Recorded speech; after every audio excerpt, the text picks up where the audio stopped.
Swayam Prabha. Digital India. Educated India.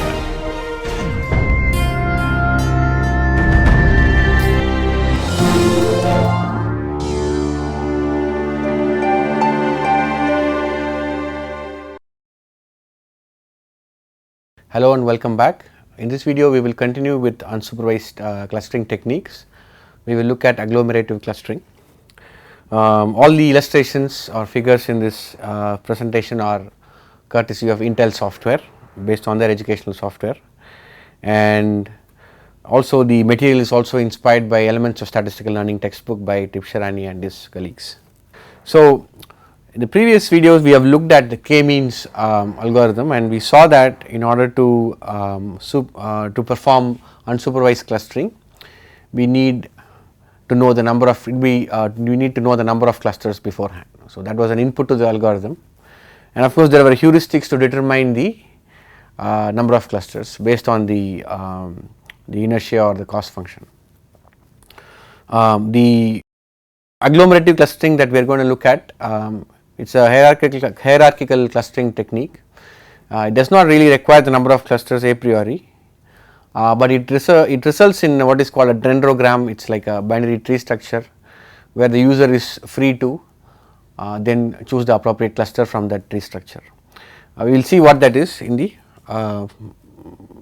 video, we will see what that is in the next few slides. So, an overview of the algorithm. Let us consider the same data set as we had for the k-means algorithm, where we had the income and age statistics of the users of a particular website.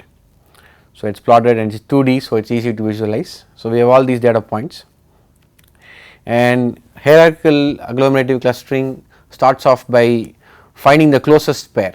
So, we treat each of these data points as a cluster by itself, and we find the closest pair and merge them into a cluster. So, what do I mean by closest pair? It is based on a dissimilarity metric. It is basically an Euclidean distance. We will see what the various dissimilarity metrics are in the later slides. It is also referred to sometime as the linkage. Okay. So, there are different types of linkages that we can use to find the least dissimilar pairs and group them. So, based on a dissimilarity metric, we will find the closest pair in terms of the dissimilarity metric, that is the least dissimilar, and merge them into a cluster. So, in the next iteration we find the next closest pair and merge them. So, in the first iteration we had these two, and in the second iteration we found these. So, we continue this way. So, we will find 2 at a time. So, we will be essentially looking at 2 data points or 2 clusters at a time, find the dissimilarity metric and merge those with the least dissimilarity metric. So, we can continue doing that. So, we will have in this case so far about 4 clusters. So, this you created 4 clusters, and if the closest pair is 2 clusters, then we can merge the clusters themselves. So, we had these 2 here, and in the next iteration we merge the clusters if they happen to be the closest pair. So, we will see how to determine the distance between 2 clusters when these clusters are not individual data points. If they contain multiple data points, we will look at how to, that is where the linkage comes in. We will see how to decide which ones are the closest pairs in that case. Okay. So, for now let us just assume that we figured out a way to find out which 2 clusters are dissimilar based on some Euclidean metric, and we are just merging them based on the least dissimilarity. So, we can continue this way. We can keep merging closest pairs and of data points as well as the clusters, and because you can see as we keep merging we will have the number of clusters will begin to reduce. So, let us start here. So, we have about 5 clusters in this particular 6 clusters in this scenario, and each color denoting a cluster, and so if we can merge them we get, so we have merged these 2 points to this cluster and we have 5.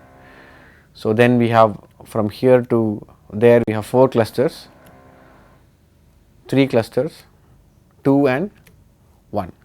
So, finally the algorithm stops when the entire data set is assigned to a cluster. So that's the idea behind this.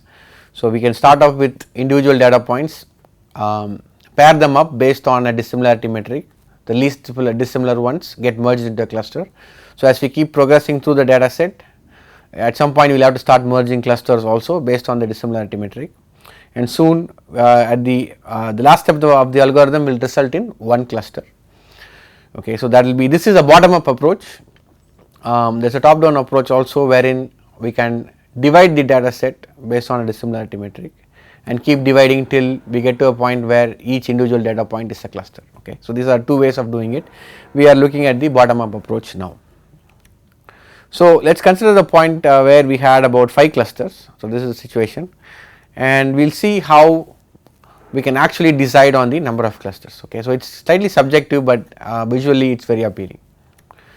So in this case, so this is the data, since it is a 2-dimensional problem, we can visualize it. So here we have each of these clusters plotted here. So we will call this cluster index, if you want to call it that. Actually this axis does not have a label pretty much. So we have plotted each of these clusters at a height. So this is the cluster distance. So this is the dissimilarity metric we are talking about. So when we merge two clusters, it gives rise to a new cluster, and the height is basically the dissimilarity measure between the two clusters that we merged. Okay, so now we have 5 clusters which have resulted from the merging of several clusters, and the heights along this axis is basically the dissimilarity metrics between the clusters that were merged to obtain these clusters. Okay, so think of them as each of them as a single cluster. So now if we start off with 5. So let us say we merge the closest, so we will get 4 clusters. So if you go back here, so we just merge this with that. So we have 4 clusters now. Then if we want to visualize it this way, here we have merged these 2 clusters to get a new one here, and this height is basically the dissimilarity measure that we compute between these 2 clusters. Alright. So similarly we can go ahead and merge 2 other clusters to get 3 clusters. So that is what these 2 were merged, and again this height is the indication of the dissimilarity measures between these 2 clusters, right.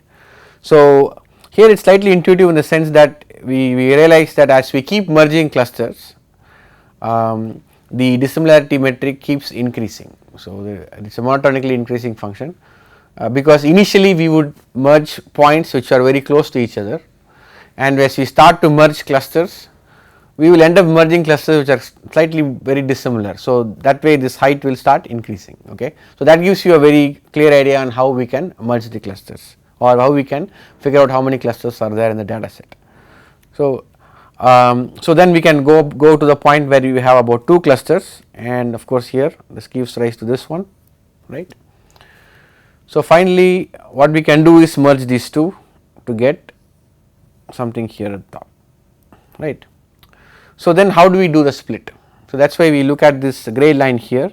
So based on the height along this axis, which is the cluster distance, we can draw a line that is basically a threshold at which we want to create the cluster. So when we cut across this way, we will end up having 1, 2, 3, 4 unique clusters in our data set, right, because we see that merging these 2 clusters leads to a very large dissimilarity matrix. Same way merging these 2 clusters, this one and here, gives rise to a very large dissimilarity matrix. So we can just make the cut here that gives rise to 4 unique clusters. So the idea behind using this cluster distance as a threshold is that if we look at the so each of these points here, these are the nodes of the tree that we have constructed, they represent clusters, and all the data points in that particular cluster are basically more similar to each other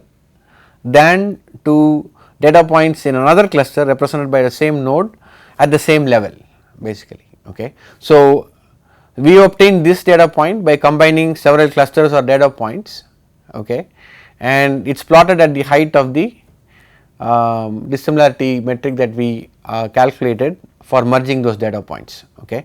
So, even though all of them are pretty much along the same height, the point is that all the elements in the cluster are more similar to each other than two elements in another cluster at the same height along this axis, right. So, that is the point behind this dendrogram.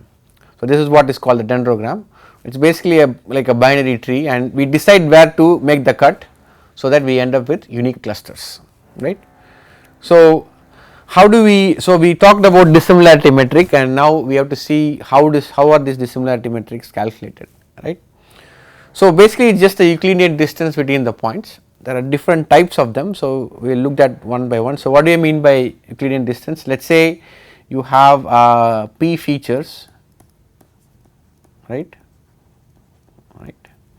and xi denotes data points, right. So, what we would like to calculate is basically this between any two data points, let us say I prime, we want to calculate the Euclidean distance. So, that will be x I j minus x I prime j squared. So, j would go from 1 to p. Okay, so, this is the metric that we typically calculate. So, we can calculate this metric between any two pairs of data points that we want to merge, but then when we are trying to merge clusters, what do we do? So, then that is when the linkage becomes slightly more important. So, here with the different types of linkages, the first one we will look at is the single linkage, which is which is the minimum pairwise distance between clusters. So, what is shown here, so are the pairwise distances between these two and these two clusters. You can see that the way to do that is to calculate this distance here between all the points in one cluster and all the points in the other cluster, right. So, you will get pairwise distances between the two clusters, between all the points in both the clusters, okay, across the cluster, and we will choose the as a dissimilarity metric, we will choose the minimum pairwise among them. So, that will be the so in this case we can see that these 2 points are the closest, these 2 points are the closest. So, then that will be the distance, the minimum distance, pairwise distance between the cluster. Same thing for these two clusters here, these two here, right. So, we can do the same. So, here there are 4 clusters. So, then we should be able to calculate the minimum pairwise distance between each of them, and that is what these black arrows represent, right. So, between each of the colored clusters we can calculate the minimum pairwise distance and use that as a dissimilarity metric. Okay. The complete linkage calculates the maximum pairwise distance between clusters, as the name implies, it basically calculates the maximum distance between the points in the cluster, between the two clusters. So, so in this case, as an illustration, you see that between these clusters here, the green and the light blue, this black arrow represents the maximum pairwise distance, right, between the elements in the cluster or the data points in the cluster. Similarly, between the yellow and the red, this particular arrow represents the maximum pairwise distance between them. So, as we saw earlier for single linkage, we will do the same for all the clusters, taking each pair at a time and calculating the maximum pairwise distance between them, and we use that as a dissimilarity metric.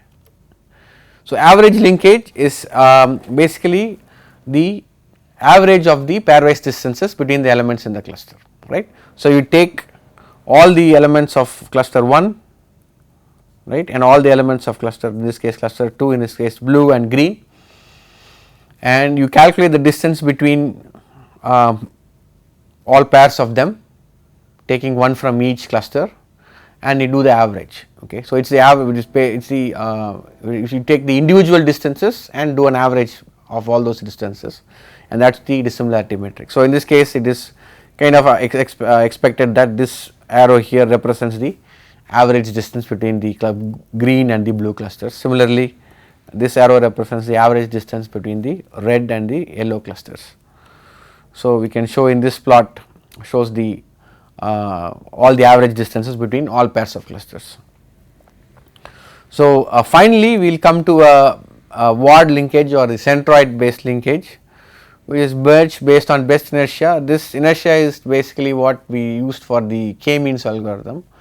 So, it is the distance between the centroids of the clusters, that is what this is, right. So, based on that then we can link, so these would be merged. If you are looking at centroid based distances, then these two are the closest centroids and you would merge them, right. So, that is the dissimilarity metric, it is basically the distance between the centroids of each of the clusters, okay.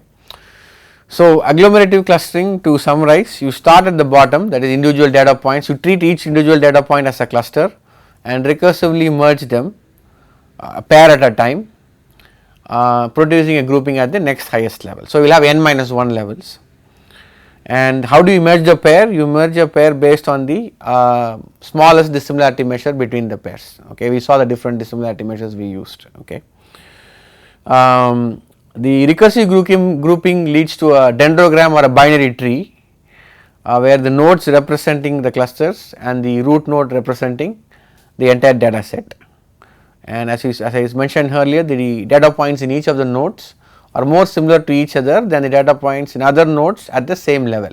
And the level along the dendrogram is dependent on the dissimilarity measure between the two clusters that were combined to give that node, okay. So, that is the that is how that gives rise to the dendrogram, right. So, to summarize, the algorithm itself proceeds like this. So, initialize each data point as a cluster and merge the two closest clusters. So, in the initial iteration they will mostly be just be data points and you keep looping till you get a single cluster, and then so in this case these two will be merged. We saw this earlier, just reproducing the graph here, right.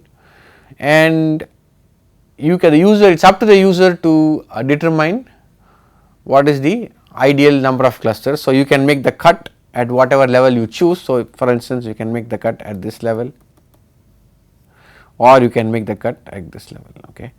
So, if you look at this, it makes more sense to make the cut here because of the large change in the cluster distance, which is the dissimilarity metric, and that we hope that will give rise to 1, 2, 3 and 4. So, sorry, this is the 1, 2, 3 and 4 unique clusters from the data set. So, with this we conclude our short foray into unsupervised clustering techniques. To summarize, these two methods that we looked at, k-means and the agglomerative clustering techniques, they are both useful when we have large amounts of unlabeled data and we are just trying to figure out an underlying structure in that data set, right. Given that we do not have any a priori information regarding the data set, these techniques are very useful and they can also be used for very large data sets. So, typically they have been used, for instance, agglomerative clustering has been used in DNA microarrays, k-means has been used for image processing, so on and so forth. So, even with very large data sets, it is possible to use these techniques given the absence of any other a priori information or label information, and gives you a fair idea of the what the grouping is like in the data. Thank you.